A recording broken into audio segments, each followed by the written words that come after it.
What's going on, people? And today we're going to be doing something a little bit different. And by that I mean I'm going to be talking about games that are not on Roblox.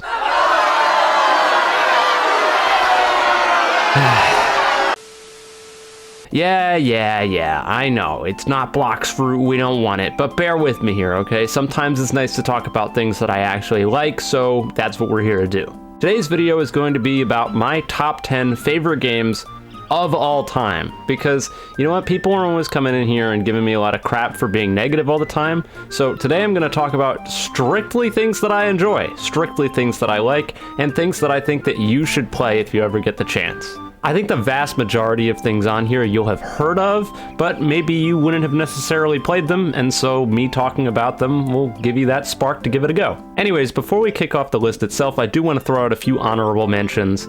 And those honorable mentions are Ark Survival Evolved, Call of Duty Modern Warfare 3, Far Cry 3 Blood Dragon, and Halo Reach. These games just got edged out of my top 10 list, and a few of them I've gone on record saying aren't even really that good, looking at you, Ark, but I put so many hours into each one of these games that I felt like they had to be here to some capacity. So, here they are. With that out of the way, though, it's time to kick things off with number 11? That's right, I said it was a top 10. I lied. It's 11. I finished up this list and then realized that Starcraft II wasn't on it, and I had to slap another number on there just for good measure. Starcraft II is nothing short of a masterpiece of an RTS game, and that comes from someone who is not remotely good at RTS games, and generally speaking just doesn't play them. I don't like RTSs. I love Starcraft II. I think the thing that truly makes Starcraft II special is the fact that most RTS games are focused solely on their extremely competitive esports aspects, and they just leave out everybody else. And so for someone who wants to get into it or just give it a shot, you kind of can't. I mean, you can, but it's gonna be a bad time. But StarCraft II fixes that problem with its masterfully made campaigns and its incredibly deceptively fun co-op mode. It turns out it's a lot more fun to learn a game when you can play it with someone who already knows how to play and they can help you without directly playing against you. Overall, StarCraft II has eaten a lot of my time, and this game is phenomenal. And on top of all of that, it's free to play. You can play through the entire Wings of Liberty campaign, which is the first they released, for free. So there's no reason not to. If you're ever thinking about playing StarCraft II, you might as well. Coming in at number 10 is Origami/Origami 2. Remember earlier how I said that you'll probably have heard of most of these games? Well, here's one you probably haven't heard of. Yeah, how about a small indie title from 2016? Origami is a game that I don't even remember how I found it. It might have just been on sale while I was going through the Steam store, and I thought, well, that looks kind of cool, and bought it and played it. For all of you who have never heard of this game, Origami is a relatively unique stealth game concept. Basically, your player character is like a shadow incarnate or something like that, and the way it works is if they're currently in shadows, they're rendered nearly invisible, and they can also teleport to shadows, as well as create shadows on the ground on surfaces that aren't already masked in shadow. Of course, using any of these shadow powers uses up a meter, and that meter is very handily displayed on your character itself rather than having a real meter. So you can look at the back of your character model and it'll show you how much essence you have left. On face value, Origami doesn't seem like it has a whole lot to it, and truthfully, it kind of doesn't, but when you go back and think about it, and think about exactly how expertly crafted a lot of these levels had to have been, that's where the sort of appreciation for this game comes in. The developers had to make sure that there were an ample amount of shadows in enough places so that way you could get through levels and also get through levels without there being one effectively forced path every single time. Origami's kill animations are extremely stylish, but not even remotely to the point, and really that's to the game's benefit. Because it takes so long to kill an opponent, you really need to think before you make action. And of course I can't mention Origami without mentioning the coolest part about this game, which is that you can play through the whole game without killing any of the side enemies. This game is just extremely satisfying. I haven't really seen anything like it since I've played it. and so it comes in here at number 10. Now, I side mentioned Origami 2 because, to my absolute amazement and bafflement, Origami got a sequel in 2021. After playing it in like 2017 or 2018, I never thought in a million years that we'd see a sequel to this game that I liked so much. Now, admittedly, Origami 2 is nowhere near as good as Origami 1 as a sequel to Origami 1. That being said, I think Origami 2 as its own kind of set standalone game is actually a lot of fun, and I really truly enjoyed it. The emphasis for Origami 2 was not only to have a real combat system in the game, which is kind of bare bones, but it's there, unlike in Origami 1 where you can't fight in combat at all. And it also has an emphasis on making your movement a lot smoother and free. In the first game, you could teleport to shadows and run around, but you couldn't jump. There was very little verticality, and that was it. In the second game, though, you're flying all over the place. It's extremely satisfying, if a little bit broken at times with how you can manipulate the movement, but overall, again, the game is fun, and I would recommend playing both of them, because I think they're both phenomenal, even if the second one can't quite live up to the first one in terms of being a sequel. Moving on, number 9, Star Wars Battlefront II 2017. This is a weird one to put on my top 10 list, and it's also kind of weird to be at number 9, so now that I'm thinking about it, maybe it shouldn't have, because it's probably going to fall off this list if hopefully we eventually get a better Star Wars Battlefront game. But as it stands, Star Wars Battlefront 2 2017 ate a ton of my time, and so I think it's deservedly on this list. The campaign sucks. The single player content all sucks, but the multiplayer is actually a ton of fun. I've had so many of my best gaming memories playing Star Wars Battlefront 2 with friends, and so it would be a disservice not to put it somewhere on this list. Star Wars Battlefront 2, when it came out, got a really bad rap, and for good reason. I didn't buy it at launch. In fact, I bought Star Wars Battlefront 2 about like 2 or 3 months after the launch of the game for under $10. It was nothing. They were just trying to get rid of this game because they desperately needed it to sell to please Disney. So I bought it then, I played it a little bit, and I was like, yeah, this is as bad as everyone says it is. I quit and I didn't pick it up for about a year. And then the Capital Supremacy came out, adding Clone Wars Capital Supremacy on just Geonosis. And that turned the whole game around. I totally got into it. I maxed out every class. At the time before they added level 1000 heroes or whatever, I maxed out every hero to level 40. I was so absorbed. I went into looking for game discords to find people to play with just because I was so desperate to try to find others that enjoyed the game as much as I did. The game truly sucked me in, and I had a ton of fun with it. Now, that being said, it's not without its problems. It has a ton of them. There are still a laundry list of bugs that were just never fixed, and the lightsaber combat is questionable at best, buggy as hell at worst. With the worst lightsaber mechanic maybe ever, which the community called parrying and I called bullshit glitch abusing, because that's what it is. If you hold block and wait until an opponent hits your lightsaber block and then click right afterwards, they take damage and you don't take any.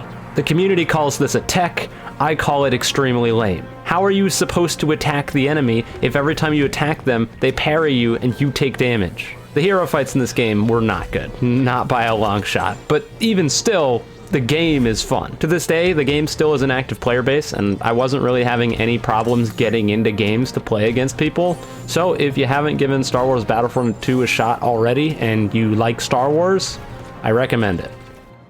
Number 8, The Elder Scrolls V Skyrim.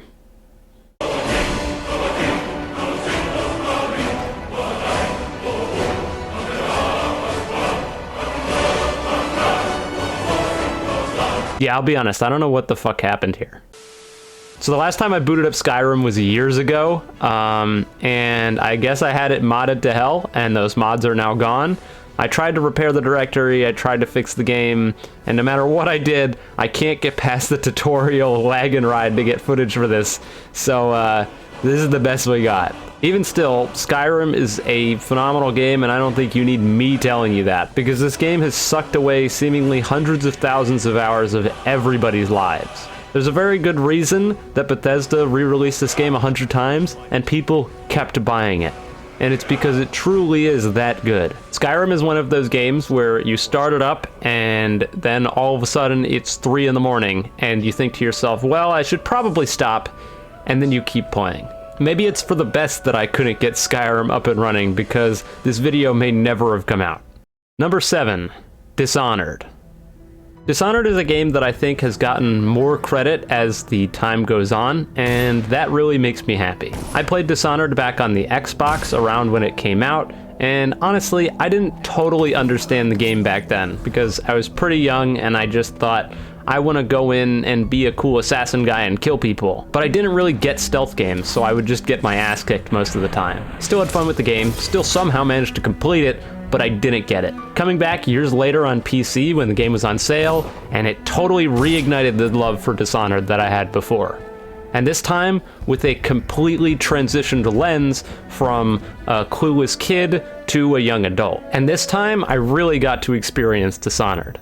So much so that I went through and I 100% completed the entire game. The cool thing about Dishonored, which it shares with Origami, is that you can play through the entirety of Dishonored without killing anybody. And that truly can be a feat sometimes. Dishonored makes it very clear that going through and killing everyone is the easy option as compared to going through and trying to finish the game without killing anyone.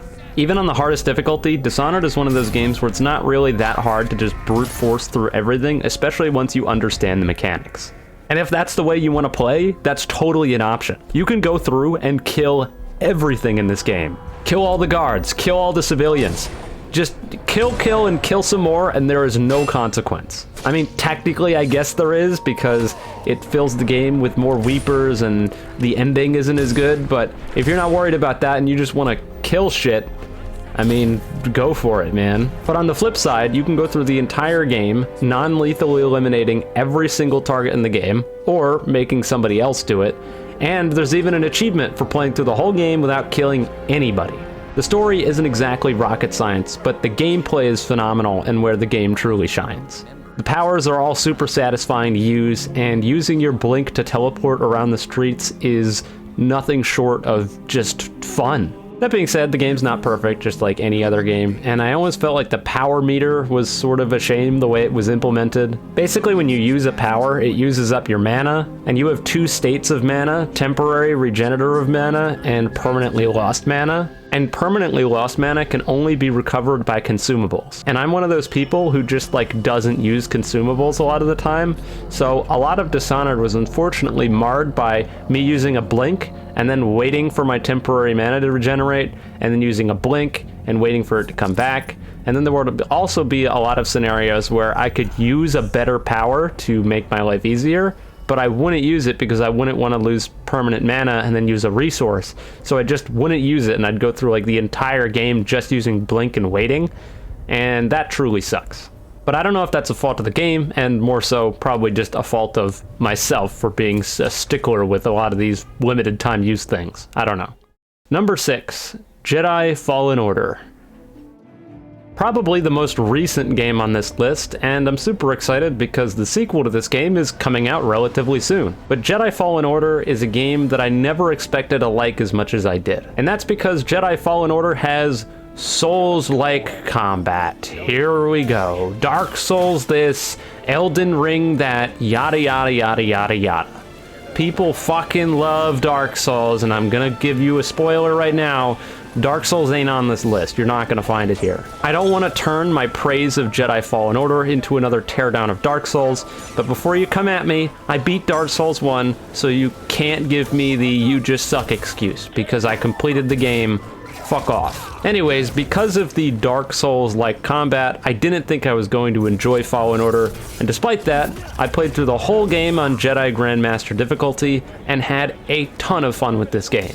Jedi Fallen Order is also a special case because generally speaking, I don't like Metroidvania type games. I don't like doing backtracking, and I don't like wandering around with what seems like almost zero direction whatsoever. I don't like backtracking. I don't like having to come back later with different powers that I've gotten from different places. It just doesn't sit super well with me, and it's one of the reasons that I wasn't able to enjoy Batman Arkham Asylum as much as I probably otherwise would have. That game's still super fun, but it didn't make make this list because I just don't really like the genre of Metroidvanias. Jedi Fallen Order is, for all intents and purposes, still a Metroidvania, and yet I loved this game. The combat is satisfying, exploring and looking for stuff actually felt sort of good, which was shocking to me, and the challenge was not only welcomed, but felt fair, unlike that other game. Now, going back to Fallen Order in order to get footage for this video was kind of a pain in the ass, because you can't skip any of the cutscenes, and Fallen Order has one of the most nonsensical and stupid New Game Pluses I've ever seen in my life. The point of New Game Plus is to go back through the game with all the powers you unlocked from the first playthrough, so you can get through areas of the game without having to backtrack.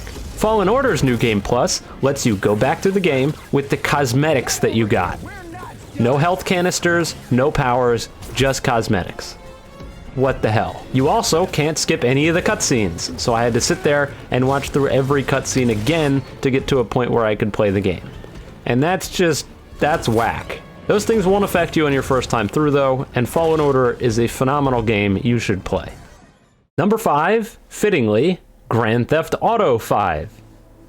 GTA 5 I've complained about ad nauseum so many times whenever I'm on my live stream, and despite that, I can't lie to myself and say that I haven't spent thousands of hours on this game. 1,024 hours on PC, probably another 1,000 on Xbox 360 around the time when it came out, and truly, Grand Theft Auto 5 is another game like Skyrim where it makes complete sense why they've re-released it a bunch of times and just haven't bothered to put out another game in the franchise. Like, don't get me wrong, it sucks and it pisses me off that they're still pumping Grand Theft Auto 5 with content that it doesn't need when they should just make another game, but even still, there's a reason so many people are playing this, and it's because it is a masterpiece, nothing else to it. I've played so much GTA 5 that I probably know the entire map like the back of my hand, and the mechanics for everything from driving to flying to using boats, it's so good. That on top of the story campaign being super fun, and the only real knock that I can have against GTA 5 is that the online for PC is unplayable, and really just the online nowadays sucks. I should probably put an asterisk on GTA 5. It should be GTA 5 around the time when it came out. Although the single player and stuff obviously still holds up, GTA Online has completely taken a nosedive. From the flying magical bikes to the everyone having an orbital cannon and rail guns and tanks, and people just don't drive cars in Grand Theft Auto anymore, and that really sucks. It went from a simple fun game mode to a war zone where everything explodes, and that just sort of sucks. Number 4, Super Smash Bros. Ultimate. The game that I'm probably the worst at on this entire list, and it's coming in at number 4, so that should probably speak for itself. Smash Ultimate is truly the end of an evolutionary line when it comes to the Smash games, in my opinion. Smash 64 was incredibly bare bones, Smash Melee was way too complicated for your normal beginner players, and then Smash Brawl and Smash 4 went too far in the other direction. But Smash Ultimate seems to hit that perfect middle ground of competitive viability and still approachable. I know that'll get me a lot of flack from people who play Melee, but come on, you guys know the truth. This game has sucked away thousands of my hours playing offline with people, and it's sucked thousands of my hours playing online with people. So there's no way it couldn't be on here. So many cool characters and movesets to play, so much depth in the gameplay to try to figure out, and the fact that it's a party game with some wacky items and stuff on top of that, and Super Smash Bros. Ultimate is just truly a special game for me. I was so into Smash Bros. That in high school, I ran an entire club around running Super Smash Bros. Tournaments. I'll never forget when Ultimate came out and I was in the lunchroom when I should have been eating lunch playing Smash, trying to unlock characters so that way we'd have as many people to play with when I went to club after school. This game has a special place in my heart, and it always will, and I think that's for good reason. Spirits mode might have been a little bit of a letdown, but the entire rest of the game is nothing short of a masterpiece. Number 3, Metal Gear Solid 5.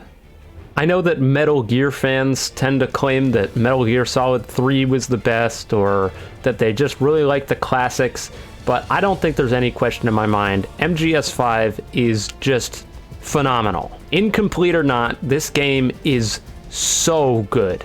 The gameplay in MGS5, I can't even begin to describe it. You need to play it for yourself. Go play this game. Aside from that, the storyline for MGS5 is engaging, albeit the game is not complete, and I'll get that out of the way immediately. Unfortunately, Kojima was fired before they could finish this game, and it is painfully clear when playing through, when you get near the end, that they're trying to pad it out, and then when it does end, it's just kind of like, well wait, what about these other things? They were never addressed, and that really sucks. But I think it should speak for itself that even with MGS5 being incomplete, it's still number 3 on my favorite games of all time.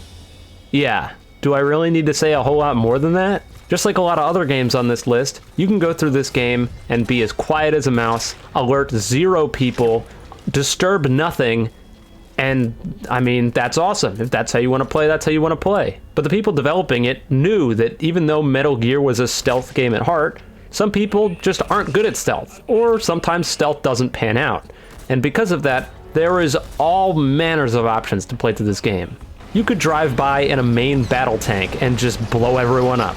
Struggling with a base? Call in a support helicopter to show up and just absolutely obliterate everything on the ground. Or, like I said, classic approach. Go quiet, bring in a tranq gun, and just knock everyone out. The gameplay is incredible, the story, even though incomplete, is engaging, and overall, just play this game, it's so good.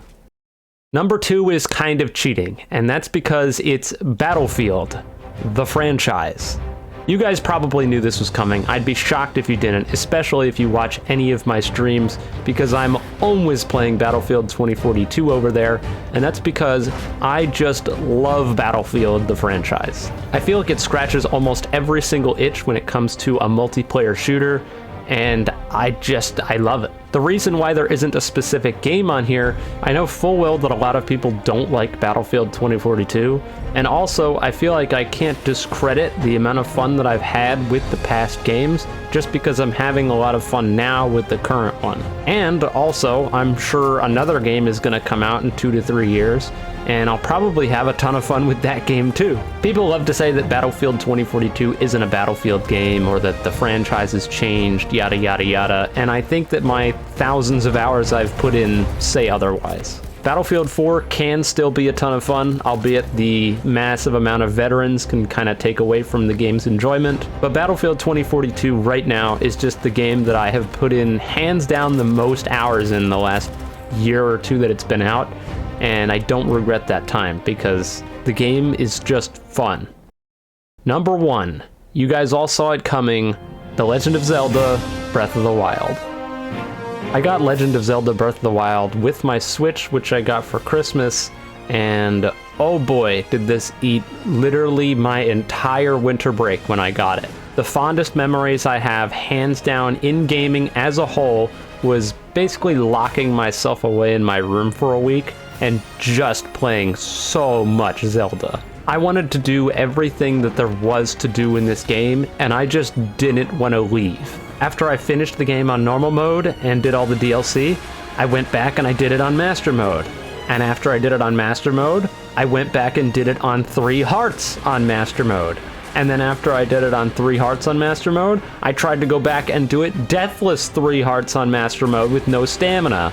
All excuses to just go back and play the game again because it was just that much fun. Even with these stupid self-imposed challenges, they were all just excuses to replay the game. And that's the thing, when it comes to games, I usually don't replay them. For me, usually finishing the game once, 100%, or just finishing the game is enough for me. But with Zelda, I had to go back and play it again, and again, and again. And I have exhausted so many things when it comes to Zelda Breath of the Wild, because I just loved the game that much. If you have the opportunity to play Zelda, if you have a Switch and you haven't played it already, you are doing yourself such a massive disservice. Like, there's no other way around it. If there's one thing that you take from this video, if you own a Switch and haven't played Breath of the Wild, is please, for the love of God, go play Breath of the Wild. But anyways, with that, that is all of my top 10, or I guess technically 11 games of all time. I'm sure this list is subject to change. I don't think there's anything that I forgot on this list because, well, I mean, if I forgot, then that wouldn't speak super well for the game, then would it? But either way, I am wrapping up here. I highly recommend every single game on this list for obvious reasons, and if you have the capabilities of playing any of these and you haven't already, just do it. It's worth it, trust me. Anyways, that's all for today's video. So if you enjoyed the video, then you can leave a like, subscribe. If you didn't, don't do those things. And with all that being said, have a wonderful day or night wherever you are, and I'll see you guys next time.